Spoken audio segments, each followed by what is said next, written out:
விஜய் பதவி ஏற்கக்கூடாது என செயல்பட்டாரா ரஜினி? சர்ச்சைக்கு அவதூறு மேஜர் விளக்கம். நடிகர் விஜயின் தாவேகா தேர்தலில் 108 தொகுதிகளில் ஜெயித்திருந்தாலும் ஆட்சி அமைக்க பெரும்பான்மை இல்லை என சொல்லி ஆளுநர் அவரை ஆட்சி அமைக்க அழைக்கவில்லை.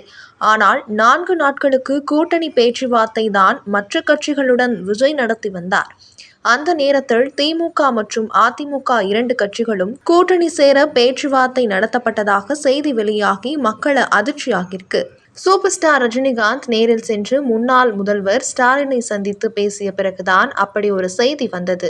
ரஜினிகாந்த் இந்த பேச்சிற்கு காரணமாக இருந்தார் எனவும் பரபரப்பான இணைவாசிகள் குற்றம் சாட்டி வருகின்றனர். இந்த நிலையில் ரஜினிகாந்தின் மேனேஜர் ரியாஸ் தற்போது இந்த சர்ச்சை பற்றி எக்ஸ் தளத்தில் விளக்கம் கொடுத்திருக்கிறார். சூப்பர் ஸ்டார் ரஜினிகாந்த் அவர்களும் மதிப்பிற்குரிய மு.க.ஸ்டாலின் அவர்களும் 48 ஆண்டு கால நண்பர்கள். நட்பு ரீதியாக திரு ஸ்டாலின் சார் அவர்களை சந்தித்தார். இதுல எந்த அரசியலும் இல்லை. இதை மீடியா தேவையில்லாம வேற மாதிரி எதையோ பரப்பியிருக்காங்க அப்படின்றதையும் குறிப்பிட்டிருக்காரு.